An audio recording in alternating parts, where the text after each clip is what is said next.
Okay, my dears, welcome to the next WeAreOne session. My name is Nev Vujocevic, and I am a certified senior executive coach at Nev Coaching Consulting. And as always, I am so happy to be here with you on these weekly sessions where we continue to build our path for the next moments, not only in this particular situation that we're in, but also going forward with life in general. So what we like to do is have the first couple of sessions, with something a little bit more motivating, more energetic, and then every once in a while have a session where we just relax. And that's what we're going to do today. So today we're going to talk about a bit about mindfulness and other relaxation techniques. The reason being because so many folks have been writing to us and contacting us as well, mentioning on calls that with this current situation happening, whether or not they are people who are working intensely or are, having too much time at home, they're finding it difficult to, again, take a load off, to find some calm and peace. Some of them are struggling very hard to do a lot of things, particularly working at a distance, and find it overwhelming. And so there's a question of ease. And so we really thought, what are the main things that we can talk about today? And as you know, we always have three key topics. So today it was about how to develop your own version of healthy serenity for the day-to-day calm, right? And again, this is something that can work for you right now in these circumstances, but also practices that can help you going forward. The second is about how to create ease in managing these turbulent transitions and as well your usual responsibilities. And the third topic is how to practice proven and simple relaxation techniques that can help you or help anyone. Again, as we always say, it depends on you and what works for you, but these are some things that are relatively widely accepted and effective. So let's start with the first one, right? In first case, we're going to talk about, again, how to develop your own sense of serenity, your own version of serenity, so you can create a little bit of more day-to-day calm. And the question then is, how do we define serenity? We like to start with definitions so we're all on the same page. According to the dictionary, it's a state of being calm, peaceful, and untroubled. Sounds fantastic, yet how do we do that during times of crisis, right? Two ways, both have to deal with acceptance. The first is starting to really accept and understand that tough times have their challenges and we can't avoid, ignore, or flee from them. And if you go back to one of our earlier calls about how to create deeper acceptance of challenging circumstances, we discussed this more in depth. The second part is also understanding that at least part of the challenges that we're feeling, we are creating or making worse for ourselves. And this is just the beauty of being human, right? So the main issue is we get in our way. And so how do we get in our way? And here's some ways, right? As we spoke previously, we nurture limiting beliefs and fallacies of thought. So limiting beliefs are sort of core values or concepts that guide our behavior, such as, I'm not good enough, or this is only going to get worse, or et cetera. It can also be that as long as I work hard, I will get the things that I want. So these are guiding belief systems. But limiting ones are the ones that make it more difficult for us to be effective in life. Fallacies of thought are rather ways of interpreting information and inputs that we get. So this is, for example, seeing one thing go wrong and then generalizing it and saying, because this went wrong, everything else will go wrong. It's not actually a belief system. It's just a way of interpreting. It's a cognitive way of interpreting information. Another version of this is personalizing. You see someone who reacts poorly to you in one moment, and you assume that it has to do with you, right? Versus them maybe just having a bad day and it has to do with them. So these are fallacies of thought. And these things, as well as limiting belief systems, make it difficult for us to kind of nurture a sense of serenity. Other things, catastrophizing the future, right? And this is also part of an actual fallacy of thought, but what this looks like is, it's all going to go bad. Things are going to get worse. You read newspaper and you see some, unfortunately, not really good information. And part of that is because they're catastrophizing for marketing reasons, right? And you get on that bandwagon. As we say, you go down the rabbit hole of it's going to get worse, et cetera. And so it's feeding that negative wolf. The other reason that we may be lacking serenity is because we treat ourselves unkindly. And this comes a lot, for example, through negative internal talk or internal dialogue. Things like, I'm not good enough, you're stupid, how could you do that again? And the case with internal dialogue is that Some of us, especially if we've practiced centering or awareness techniques, are more aware of how we speak to ourselves. But a lot of people, having never really taken that time, perhaps, have difficulty connecting with that internal dialogue. And so it's still influencing them subconsciously, but perhaps it takes time to really ask yourself, how am I speaking to myself? And again, even those folks who may be really trained in this, there are internal dialogues that can be particularly subversive and sort of under the skin, under the mind, right? Other thing is that we continue to accept and endure negative circumstances and negative influences. As we spoke before, this is a lot about what can you influence, and we'll talk again more about that. But we get so fixed in ways of being and working and dealing that it can be difficult to say, hey, you know what? This is something I could change even slightly that would make a difference for me. The other thing too is we're trying too hard. And I am a particular pro at this one. If you feel me, there's a beautiful saying by the famous Buddhist monk Thich Nhat Hanh, who says, when you're feeling overwhelmed, you're trying too hard. I have this pretty much plastered all over the place. So the question here is, how are you getting in your own way and preventing a more serene state of mind for yourself? The objective here being to listen to yourself, seek out and cultivate elements that secure your sense of peace and of security. If you remember from one of our first talks, we spoke about the fact that calm, tranquility, serenity, you can't get them without first holding on to some safety, some security. Because letting go is about feeling that something and someone is going to catch you, but hopefully you're creating and finding that security within yourself instead of creating codependency, right? So another really wonderful comment by Byron Katie. She's a personal development expert internationally. She says, life is simple. Everything happens to you, for you, not to you. Everything happens at exactly the right moment, neither too soon nor too late. You don't have to like it. It's just easier if you do. So the concept of this is, taking ourselves out of the victim role, out of the victim perspective. You may not entirely agree necessarily with everything, and it doesn't necessarily also want to suggest ideas of everything happens for a reason. Some people believe that, some don't. But it does say that if we take the time and the effort to consider what is happening around us, we can make sense of things, we can find ways to work with it instead of just passively sit back and feel like we're helpless. So how do you do this? How do you create a more healthy sense of serenity for you in your day-to-day? One is make it a priority. Make peace and serenity a priority and cultivate it like any other that you have in your life. As we keep saying, a lot of people feel this is kind of an auxiliary thing, but it's not. And that means not, again, overdoing it, but just really listening to your body and considering, what do I need to do? What brings me peace? And that's going to change. Especially you'll find that there are things that bring you peace or serenity right now, as I spoke to you before about my puzzle obsession recently. But maybe situations change and you don't need that anymore. It's okay to shift. It's just the point is to actively look for things that will help you, right? And that means understanding how you work particularly, what your needs are, what your preferences are, what your blocks are, but also respecting your needs and limits and having at least some way of checking in with yourself. The second is understanding that there's a time and place for things. And what this refers to is very much, that moment of waking up at 4 o'clock in the morning or 3 o'clock in the morning, and the gears start to turn and you start imagining every possible scenario and all the ways that you're going to answer your emails and deal with that and have that conversation, etc. We've all gone through this.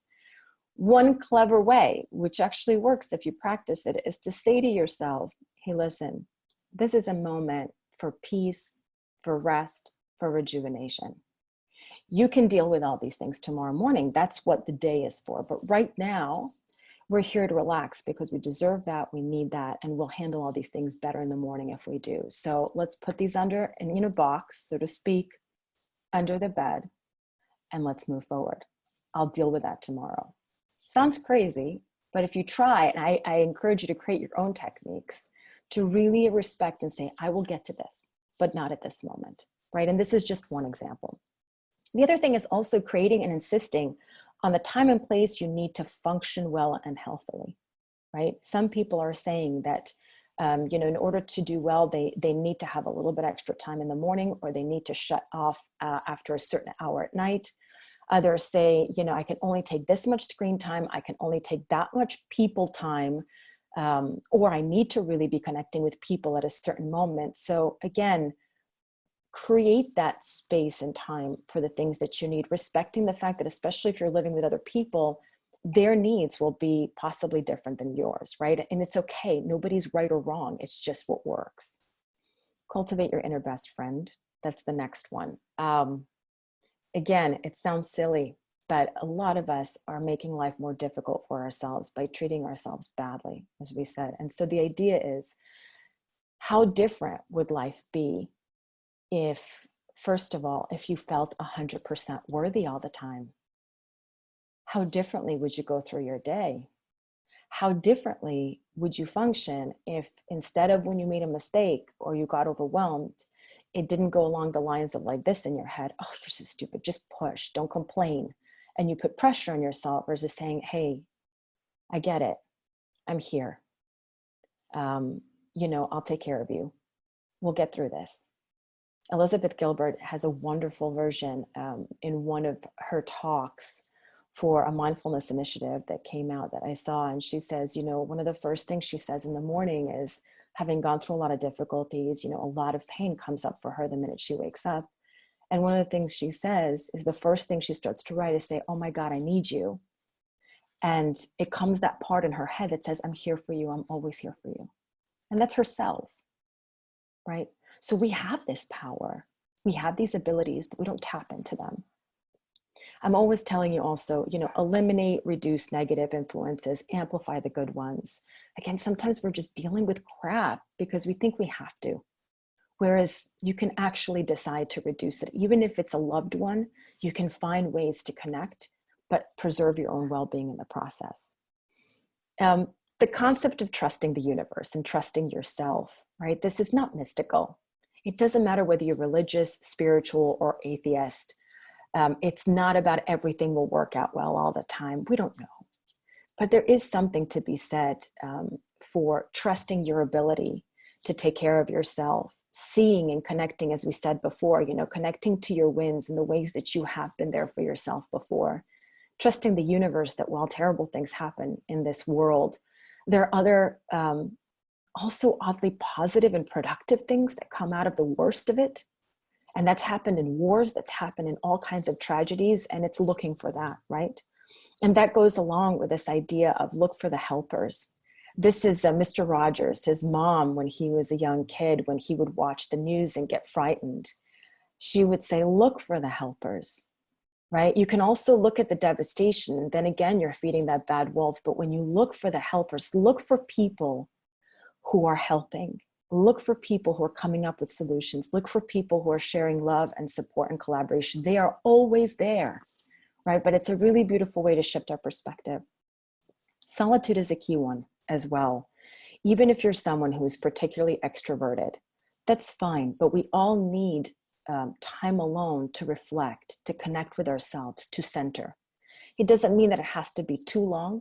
A lot of people may feel uncomfortable with this, but it's only because they never do it. And so the first moments can be a little bit jarring, but just some time to yourself is critical. And we'll see how that comes up again when it comes to your work too. And lastly, for serenity, nature, art, love, connection, right? There's some basic things that we all need to one degree or another. Even if you are a city bug and you love being in the city, that's fine. But we are natural creatures, right? And we need those connections, even if it's just connecting with the plants in your apartment or watching a documentary.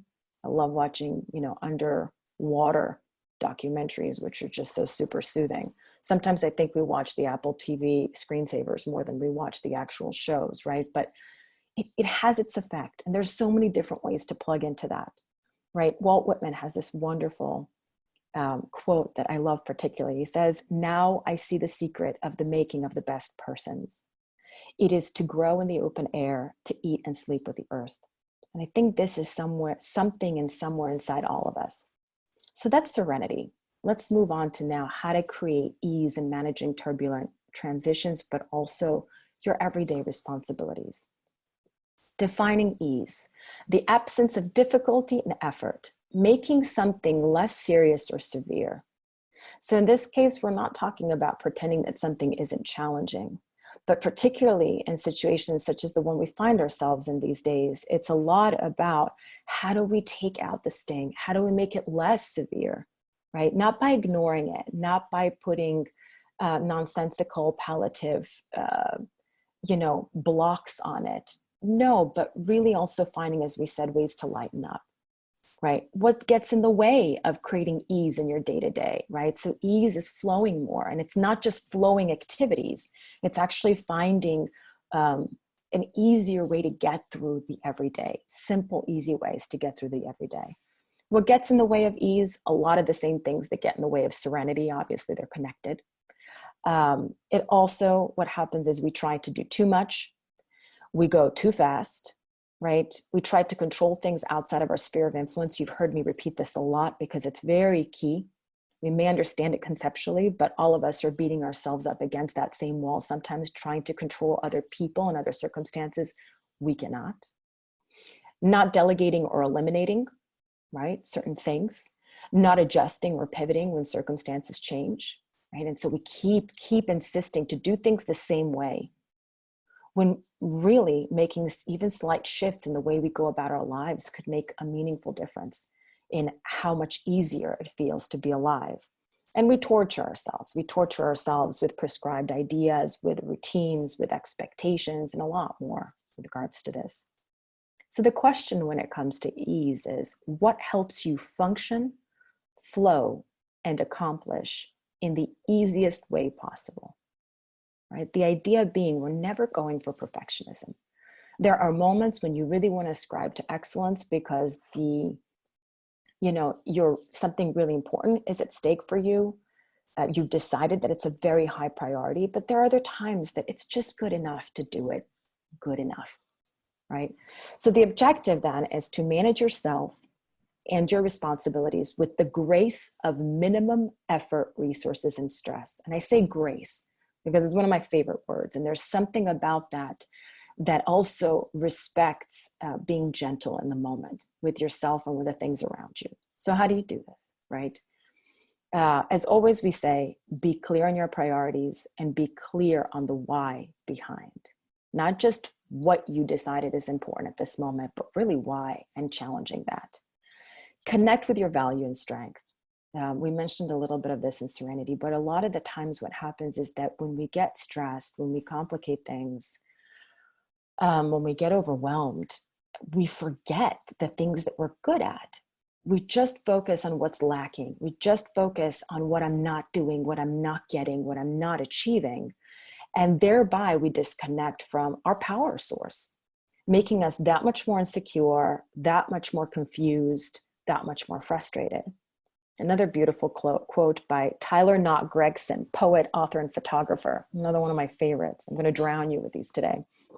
He says, "Promise me you will not spend so much time treading water and trying to keep your head above the waves that you truly forget how much you have always loved to swim." And I think that's just a wonderful way of saying that sometimes we're flailing when actually right next to us, or if we just shift a little bit, we can tap into a strength we've always had that can make it that much easier for us in that moment, right? So again, identify tasks in regards to ease, things that you can limit, eliminate, or delegate. This is always key. It's about creating a general sense of serenity, but it's also about making things flow easier for you in terms of ease in the everyday. Clear up headspace. I heard this wonderful quote in an interview I was watching on television in New York City years ago. And I don't remember what it was about. I don't remember who this man was. I think he was just someone on the street, but he said something brilliant. He said, "Be careful who you let rent space in your head." And this is really, really brilliant because our minds can only hold so much. And especially things that come also with their own emotions. So they're not just thoughts, they're thoughts plus emotions. All of that taps into resources. So when you see that you are constantly banging your head against a task, a situation, a relationship, things that are just taking up too much space in your head, it's time to clean up, right? And again, one of those things may be limiting, eliminating, or delegating, but another one of those things may be having an important conversation, right? A thoughtful conversation before you explode, right? Or you burn out. So I think this is very important. And along the lines of that too is, create a working space that relieves and inspires you. Especially now these days, some people have been used to working from home quite a bit. For others, it's a very new task. And still for others who had experience on that before, now are doing it in a different way. And so the critical thing is make it work for you. I'm child and daughter of architects. So this has been inculcated in me for many years, this idea that your space is critical. It impacts your well-being. It impacts your emotions. It impacts your perspective. And so if you'll see behind us, right, I have my posters. I always have this. This is from my beautiful Monica, who created this for me. And so we create, and if you can't see ahead of me, but it's full of photos and invitations and little souvenirs from everything that we've done. So create your space that it works for you. Make sure there's good light. If you are having trouble and feeling overwhelmed with the fact that everything feels like a workspace, then limit your work engagements to a particular area. And then, make sure that when you're connecting with other people, maybe you're going somewhere else, or the opposite. Maybe you love being all over the place and having that flexibility. So that's just something to consider, because again, our environments have a massive influence on how we're feeling. Slow down. Remember this. I have to say this to myself a lot because I'm the Duracell bunny all the time. That's what my husband calls me. Slow down, and this idea you can go, as Rich Lippman, famous coach, says, you can go slower than you've ever gone, but go deeper to get better and more effective results than you've ever gotten, which I think is a wonderful thing. Questions that come around rushing. And you've heard me talk about how rushing is so detrimental, especially from the first moments in the morning where it spikes our cortisol and other stress hormones. And it just makes it harder to come down from that stress for the rest of the day. But the question is, why do we rush so much? Where are we going? People say, I've got so much to do. I don't know anyone who doesn't have too much to do. Right? But oftentimes when we rush like crazy, you can do the same things thoughtfully, a little bit slower, but you'll actually get them done better. When we rush, we just piss ourselves off. We make more mistakes, right? And maybe we just, complicate things for the people around us, not to mention that energy just makes everybody crazy. Be mindful, one of the things that I learned from this beautiful course by Stephanie Bennett Voigt from De Leon, she says, even the tasks you don't like maybe like washing dishes, if you go through all these tasks, stressed out, annoyed, I have to do this, right? Then all it becomes over and over again is frustration. And more time during the day is built on frustration versus saying, look, okay, I got to do the dishes. It's part of taking care of our home. I'm an adult. I got to do that. Even kids do that. So while I do it, let me just be in it. Let me do it slowly. Let me take care of it, even if I really don't want to. And the thing is, it actually makes you enjoy it more. Crazy, but true. Other things about slowing down. There's a beautiful quote she says is, imagine if you knew that taking a little bit more time, or even much more time towards a particular goal that you have would actually get you greater and more glorious results. Would you take it? As we spoke in the previous talk, we somehow think often that, spending more time, more effort, more stress, more energy on something guarantees better results. And that's not true at all. That's not true at all. And so if you knew that you would get better results on something really important to you, but you knew that that would require taking some more time, would you do it? I think most of us would say yes. It's just that we don't have that guarantee. But still, it makes you wonder sometimes, right? Sometimes we've been waiting for that job, waiting for that opportunity. And then you look in retrospect and you say, actually, thank God that didn't come earlier, because maybe I wasn't ready.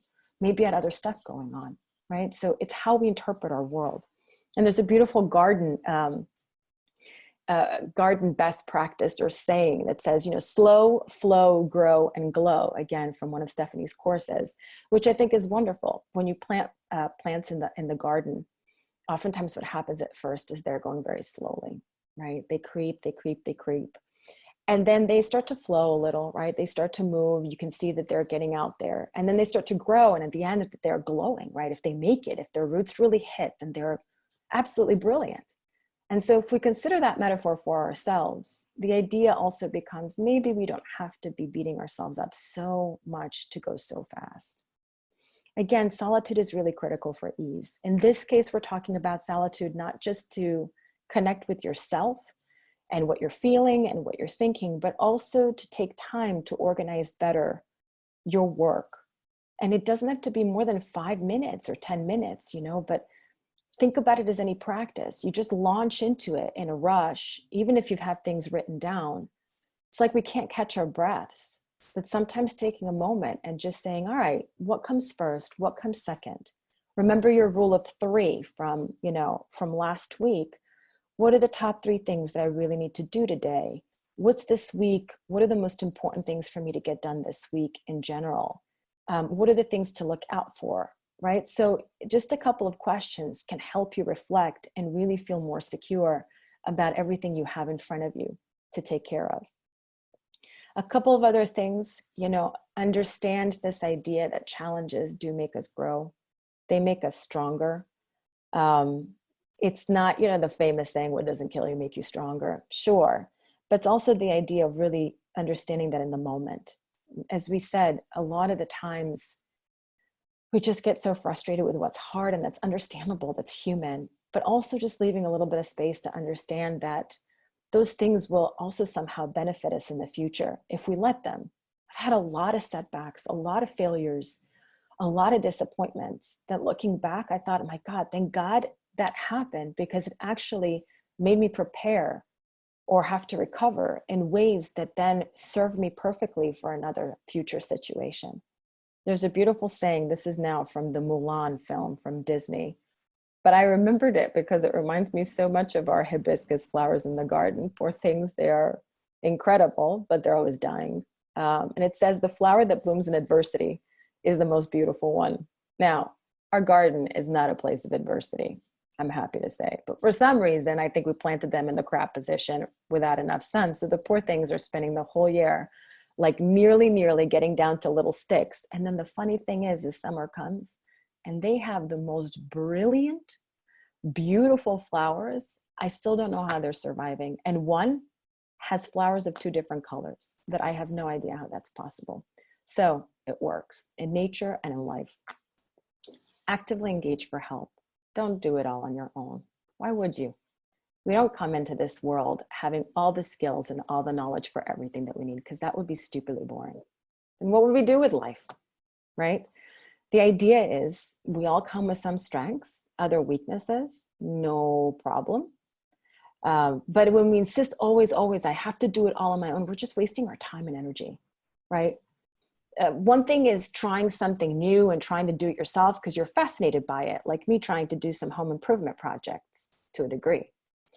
Other thing is when you're just banging your head again against that wall because you believe that you have to do it and that if you don't get help for it, you're somehow weak. It's just ridiculous. I mean, it's a strength looking for intelligent help, not the opposite. It's not a weakness, right? And it'll cut you corners in a really great way. It'll make things faster for you. And of course, as you know, big fan, I always keep saying rest, play, enjoy, find healthy disconnect. I say this all the time to you because I'm really saying it to myself too, because I'm sometimes not the greatest at this, but I'm getting better. But it doesn't have to be complicated, right? It can just be little things like puzzles. So, third thing, let's talk about practicing some relaxation techniques, ones that can work for you, okay? So defining relaxation, a state of being free from tension and anxiety. Who doesn't want that, right? But I would say it's more than just the state of, being free from tension and anxiety. I would say it's also the act of creating that state and doing that willfully, intentionally, right? Because the whole concept of relaxation is recharging your personal power. And personal power is your motor, it's your center, it's your engine of, emotional credits, of physical energy, of all kinds of energy, of your brilliance, concentration, intelligence, talent, creativity, what have you.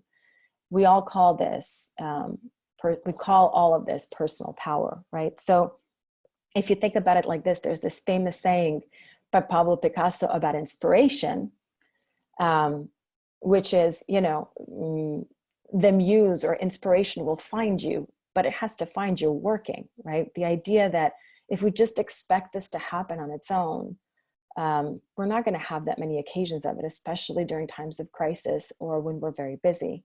But if you work on it like any other muscle, it'll start to give fruit more. You'll find it easier to relax in certain cases. You'll have more tools in doing it, right? So just remember, it's key. Relaxation is not an extra.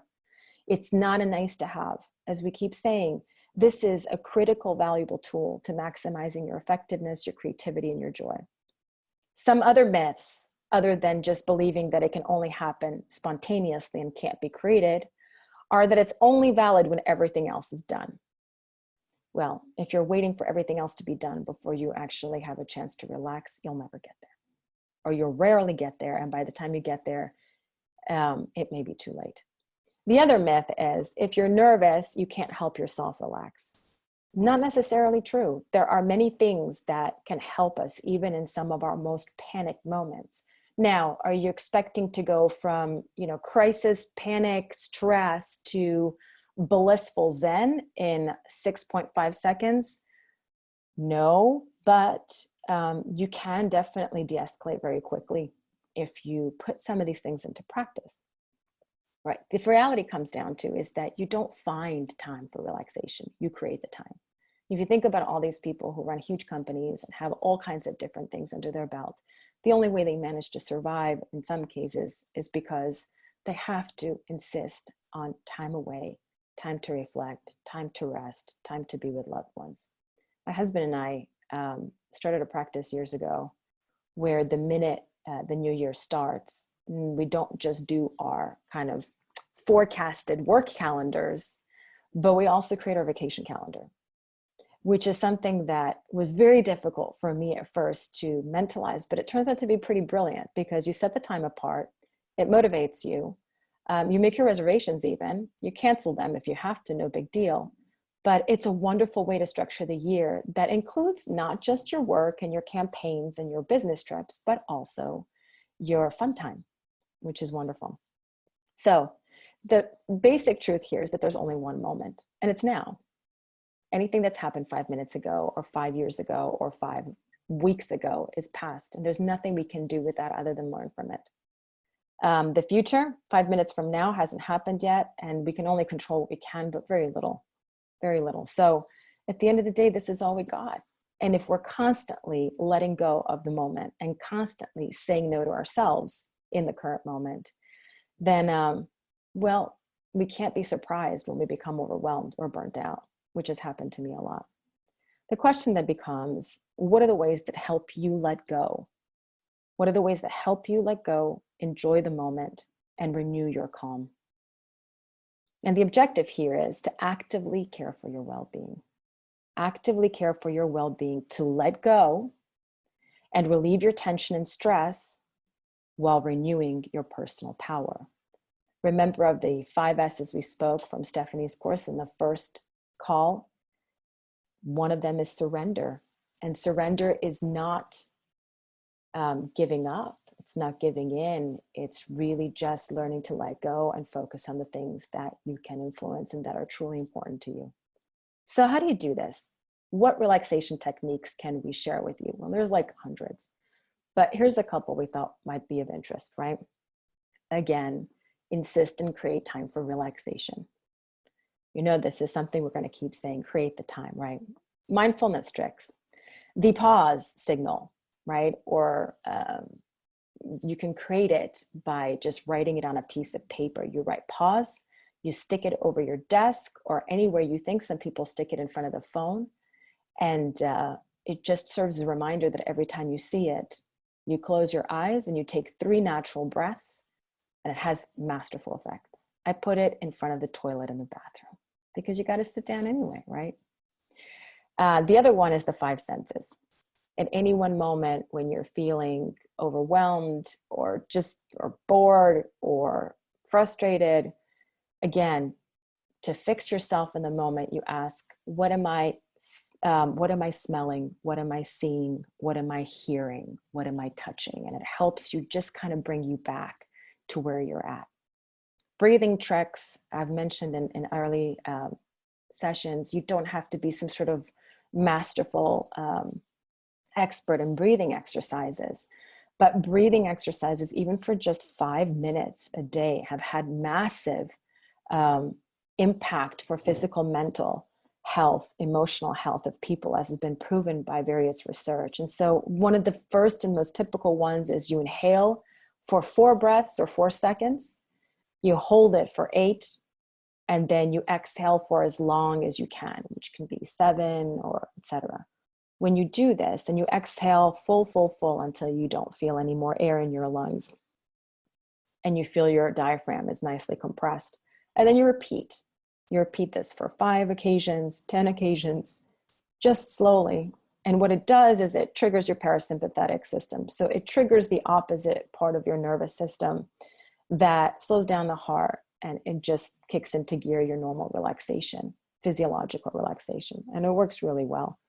Meditation, again, there's a lot of methods out there. If you're advanced, you're enjoying all kinds of things, which is wonderful. But for everyone else, it's just 5 minutes. Start with 5 minutes. Just make sure you're consistent. The key is to simply find a moment when you are relaxed, and if you're not relaxed, at least when you are in a place where you won't be interrupted, where you can sit comfortably. You focus on your breath while you close your eyes, and you just breathe naturally. You don't try to control it. There's no perfect way to do it. You can get apps for guided meditation or audios, which help as well. The only thing I suggest is getting ones that are really simple, because some are can seem a bit abstract in the contents or the topics they're trying to give you. And especially for beginners, it might feel a little bit hard to connect with. But the idea is just to do it regularly. And again, stay away from judging yourself. Let it be what it's going to be. Visualizations. People visualize going into places that make them feel safe. People visualize connecting with different parts of themselves. I have that a lot. We like our different archetypes that represent power parts of ourselves. You can visualize, sometimes I visualize nature places, and sometimes I visualize a warm egg, anything. I had a time when I was visualizing a lot of milk falling. I don't know, your mind will come up with stuff. You don't have to actively design it. If you just ask your mind, take me to someplace I feel safe, or what do I need right now?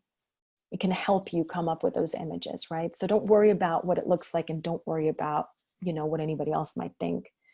And another one I love is chanting, sighing, and shouting. I'm particularly of the shouting kind, right? This idea that oftentimes when we have tension or when we need to relax, we're actually holding breath.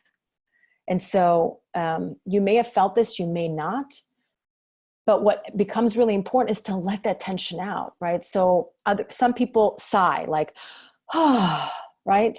That's why we sigh, but you do it more intentionally. Other people chant, you can chant in many different ways, and that's also very relaxing because it comes accompanied to some musical sounds. And then there's the one where you can just scream. And I don't mean scream at anything or anyone, but you can just, right? You can let it out. And that can feel really good sometimes, just to kind of get that crap out. Other things, Tara Brach, wonderful practitioner in mindfulness and worldwide expert, has an acronym called RAIN, used for how to deal with kind of sensations and emotions that come up and make you feel uncomfortable. So the first is to recognize them. That's the R, right? Recognize what you're feeling, what you're sensing, and just pay a bit of attention to it. The second is allow it to be, right? That's the A, allow it to be, but don't enter it. Don't get absorbed by it. Just let it sit there, right? After you've acknowledged it. The I is inquiry.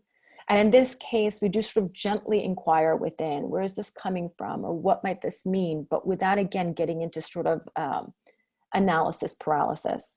And the N is non-identification. It just means, as we've said before, imagine yourself as the sky and everything that's coming through you is just weather, right? Temporary weather. But non-identification is identification is key, because we're not trying to create more interpretations, more difficult belief systems, more conclusions or assumptions. That only adds more stress, right? This is happening, I'm feeling this, I'm thinking this. It's okay, it doesn't necessarily say anything about me. It's just part of my experience right now. Movement is another really wonderful thing. And in this case, I know that some of you are big gym buffs. I used to be one myself. And we like to get that rush of doing very intensive exercise. The only thing is that if you're really stressed, sometimes it can just make it a little bit worse by, overstimulating the heart. So in this case, doing your regular exercise at whatever rhythm you want is great. But the movement we're talking about here is more light, moderate exercise where you can really relax into the moment, not just relax after the endorphin kicks in afterwards, right?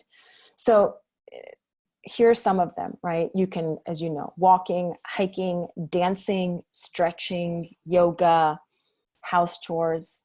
Actually, a lot of folks have said that sweeping or mopping, especially if you do it slowly and you take your time, actually it has wonderful properties, right? It can relax you, and it's kind of a meditative quality. And there's other ones too. Nature related ones like gardening, pruning your plants, repotting your plants, and again, anything being in nature can can do wonders. I'm a real big fan of hugging trees. Yes, I know what you might be thinking, but if you've never hugged a tree before, I highly recommend it. It's extremely relaxing. And the other thing is grounding.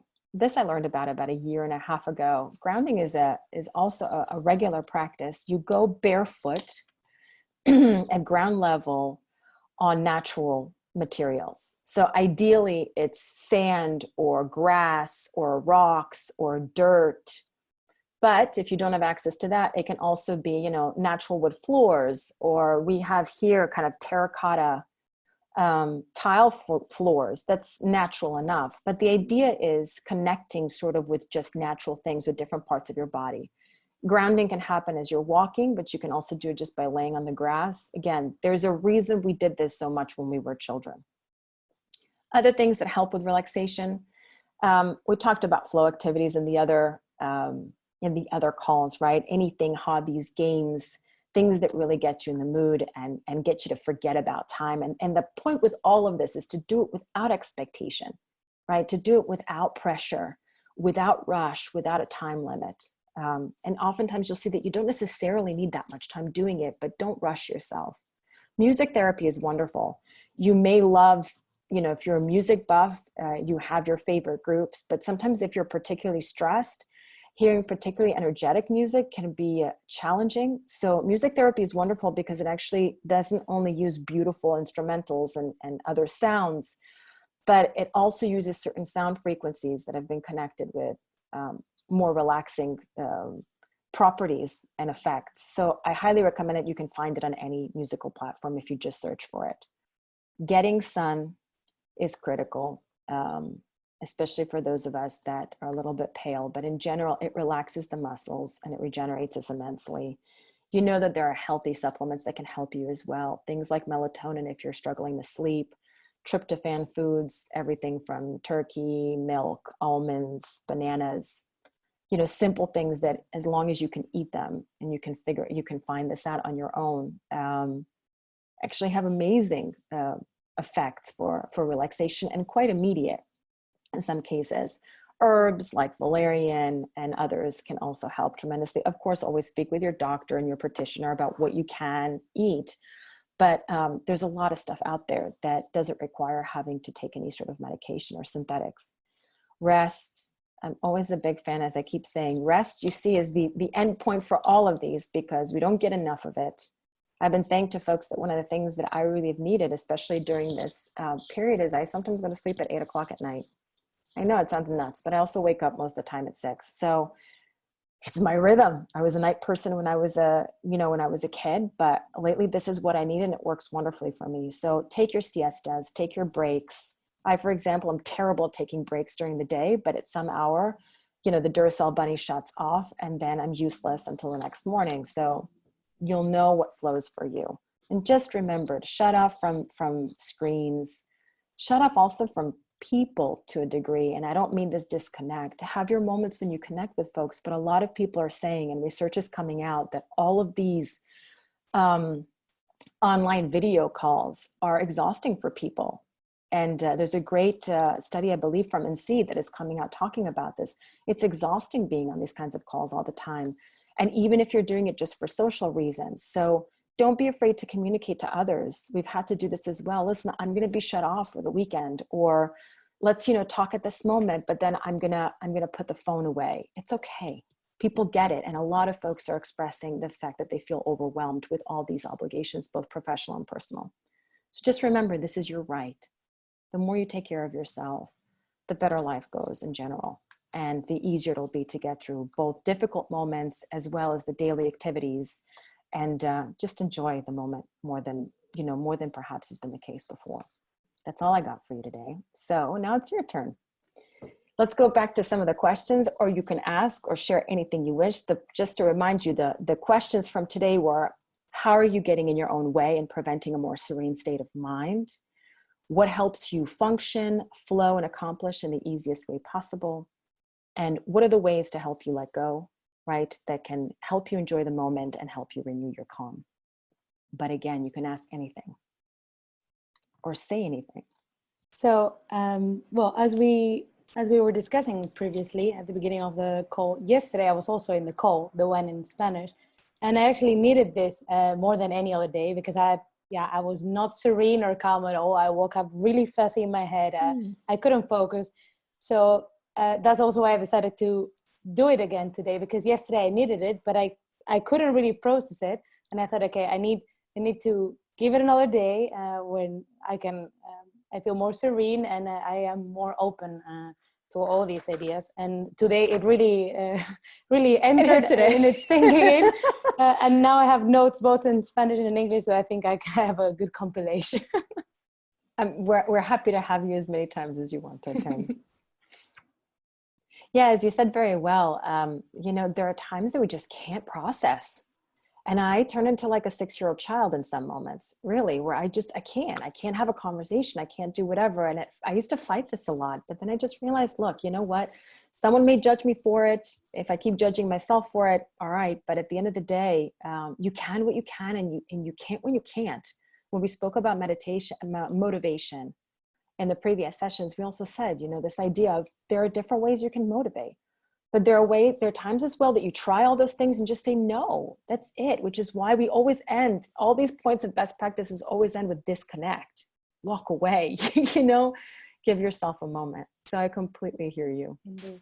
And also keep trying, because I tried in the morning with this call and it didn't work. And then I tried several times during the day with exercising, with calling with someone, watching something. And I saw by the end of the day, I was feeling much better and I was much more relaxed and open. But sometimes you try it once and it's like, okay, it's not working. Anyway, it's going to be a horrible day, so I could just shut it off. So you need to give it many chances until actually your day maybe becomes better. You are more serene, and often you don't know where it comes from. So instead of fighting and trying to look like, okay, I don't know why this happened today. I slept well. I don't know why I'm but it just happened. And that's brilliant what you say, because first of all, it's like when we talked about emotions in a couple of calls ago, right? Okay, you inquire a little bit, but there's not always some brilliant reason behind why we're feeling like crap. As you said, maybe I had a dream, maybe I slept off, maybe I don't know, hormones, I ate something weird, it's important to inquire to a degree so that we get to know ourselves better, but to a degree, and not also get down on ourselves that there's always some horrible monster lurking behind every single mood swing. And what you said is really, I think, also brilliant in the sense, this idea of keep trying. This is a perfect example, what you just said, of kind of not giving into those fallacies of thought of like, I tried once, it didn't work, this is a shit day, right? So it's like, well, if that's the conclusion, they say, if you believe you can and if you believe you can't, you're right in both cases. So at least gently to keep trying. And sometimes days are like that. Sometimes it's like, well, it was a day of ups and downs. But at the end of the day, I think the question is, is it worth it? Is it worth it to keep trying? so that you may save your day and be happy? In most cases, yes, you know, but maybe some days we can only try twice or 3 times. Other days we could try 15 times. So I think that's really a really great comment that you made. Thank you, my dear. Anybody else? Any other thoughts, questions, challenges? Let me share with you then, because we get also comments from people who write me in between and who can't make the calls. One person said to me the other day, you know, I'm tired all the time, but when I try to relax, it's like I can't really relax into the moment either. And that wasn't the first time we've heard that. And I also experienced that particularly at the beginning of the situation. It's kind of like we've got a bit of a nervous energy, but we're also exhausted all the time. The idea was, what do we do? And so we chat a little bit about that. And the concept here was, you know, let go of the expectations, even around what relaxation should feel like, right? Maybe right now, the best you can get to is, you know, just reducing a little bit of the anxiety, or, you know, shifting a little bit the perspective, because it's like, you know, it's like when you're going through a major crunch period. When you're going through a major crunch period at work, for example, and there's a lot of stuff to do, you know, you have to take care of yourself during that time so you make it, so that you don't burn out. But we can't pretend at that moment that you're going to have the same blissful relaxation during crunch period as you will when you finish that project and now you have a proper vacation, right? So we don't want to put excessive or undue expectations on things. If you end up having a massively relaxing moment in the middle of an intense one, great. But the idea is just to go slow and kind of take what you can get, right? So I think is exactly what you were saying, Mar, which is what made me also think about it, is this idea of, you know, not giving up just because you can only reduce it a little bit, just because there's still going to be stuff, or it may come back, doesn't mean just completely giving into the tension, the stress, the panic, the discomfort, and feeling like there's absolutely nothing that can get done. And so we always say, like, poquet a poquet, you know, little by little, just keep moving. I think snails have a good life, you know, it's just go slow. Any other thoughts? We have more comments that have come in, so I'll share with you if you wish. Well, actually, this last part that you mentioned, right, the not being able to relax, I think it's interesting, because I can imagine that many people probably experience it either because they simply don't have enough physical exercise, but yeah. I can also imagine that many people experience it because they're nervous, exactly all the things that you mentioned. We don't know what's going to happen, all that sort of stuff. But I also think it's, I can imagine that once all of this is all over and we need to go back to our normal routine, suddenly we'll realize, oh wait, but why didn't I enjoy it more? Why didn't I take all the opportunities that we had at that point and try to enjoy it a bit more? So I really like to put these kind of things in perspective and try to see the positive parts out of it. How great is it that you can be home the entire time, make a nicer lunch, or divide your hours that you work a bit more flexible. I think there's many parts to it that can help in relativizing the stress that we experience, and also make the day much more comfortable for yourself. Brilliant. I completely agree. And you know what happens with what you're saying too, is that everybody now, or not everybody, a lot of people are also idolizing pre-pandemic situations. Oh, it was so great then. And I go, wait a minute, we were stressed then too. We were complaining about stuff then too. We weren't finding time to see people. And you know, how many were, I just want to stay at home. I just want to, you know, so it's like, it's this grass is always greener concept. Yeah. So I think this is fantastic what you're saying. And it's like, we now idolize the past. We vilify the you know, the present. And I promise you, there are people that, as much as they're complaining about, oh, we don't get to connect with people really in person, there's going to be a bunch of people having to go back to the office afterwards. Going to be like, what? I have to put tie? Like I got to shower?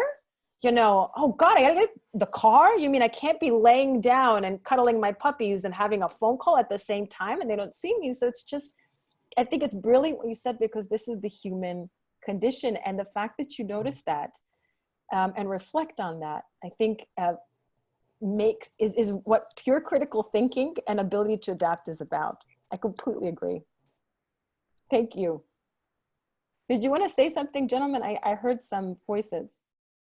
Yes, I'll chip in. And now that we're about to be on the move, so to speak, and there's more cars coming onto the road again, Yeah, it might be it might be an idea to reflect on carrying some of these skills into the car while we're driving. For example, one of the things that I do whenever we pull up at traffic lights, I actually put on the handbrake and take my feet off the pedals, having put the car into neutral. And I do this almost every time. So the brake lights are never on, blinding the person behind. That's the first thing. And the second thing is that I'm actually relaxing. The That's guy, brilliant. yes, the guy, and how long does it take to actually put the, if you work it out, how long does it actually take to put the car in gear, take your, put your clutch down, put your car in gear, take the handbrake off and move forward? How long does that actually take? The guy next to me has got his foot on the accelerator all the time, together with the clutch, and will get to the traffic lights a little bit before me, but I'll catch him up eventually.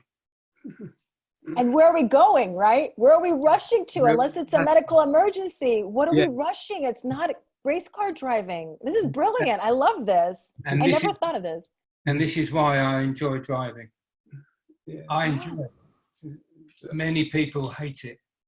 It's just a case of going from A to B, but I enjoy driving. No, this is a great comment that you make, because it's a beautiful way of using something that is a constant daily activity, and often, as you said right now, a source of stress for people, and turning it into, just by shifting a small practice, a small change. It's a perfect example of what we're talking about. You change the experience meaningfully. I had friends of mine who are, you made me now think about that, couple who just, they say, they're like, it's crazy when we're at home, and sometimes they work from home, but part of them, the other one is a medical professional, so is constantly on long shifts, and we don't talk. I mean, the kids are there, it's always running around. She said, but when we get in the car, it's like he can't escape, I can't escape. And that's when we have like these meaningful conversations, but they turned it into something positive as opposed to something negative. And so they actually look forward to having rides together, because it's like the only time sometimes that they can have deeper, longer conversations.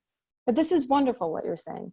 And the idea is that it can be done. It just takes a little bit of thought, right? And you probably at some point, I imagine, identified that, why am I pressing my foot for so long? Why need the extra strain? How do I relax in the moment? This is wonderful. Any other tricks that you do like this? Anyone? I like this very much. Well, another one is don't worry until you need to worry. Yeah. Yeah, absolutely. We'll cross that bridge when we get there. I used to say that for years and not really quite get it, but now it's like, we'll cross that bridge when we get there. Absolutely. Any other thoughts, questions, strategies, or struggles? Well, it's I hope also when we back, we're not going to back where we used to be as human ones. Something need to shift, and then that start from each of us, from ourselves.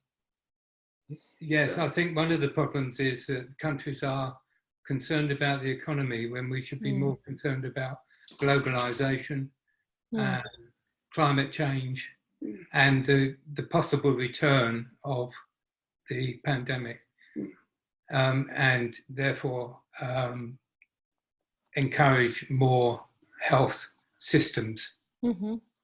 Yeah.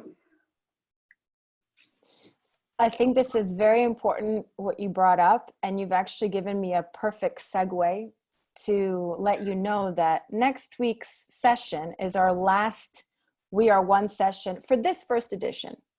What we're going to be doing is we're going to go back to the creative board and come up with more content. We're going to splice it in different ways, probably do some things that are a bit shorter, other things that are a slightly different format, but we'll come back and we're going to also do some business, tap that side of our knowledge as well. But next week's session is exactly about what you talked about. We'd like to close this out talking about the future, talking about what that means for us individually, what that means for us as a human race, how to position oneself, right, in terms of whatever your particular objectives, concerns, visions are. But also I think what you mentioned, which I very much believe in and we believe in here, is, you know, how to be a positive contributor to our world. And that's more just than the human world, right? But part of it, of course, is us as a race, but it's also the entire living world and our planet. And I think this is a critical question for many, is are we just going to go back to the way everything has been and not learn from this? Because as I read in a beautiful post, I forget now what blog it was, but they said, you know, how do we find at least some meaning from all the deaths, all the struggle, all the difficulty? Are we really just going to throw them away and come back and do the same junk we did before and not have learned, right? We have to bring some meaning, some value, not value, but some meaning. We have to make it count for something. And I think that would be a beautiful way to close out this first edition. So I hope you'll join me. And I would love in that case also to have more extensive thoughts around, you know, what your concerns are, what your thoughts are, because this is something that warrants a really good discussion. Well, if we don't have anything else. Good, thank you. Thank you so much. It's always a pleasure to connect with you, and welcome to the newbies, and welcome as well. And thank you for those who keep joining us. So I hope you have a beautiful weekend, and we'll see you next week, hopefully. Take care.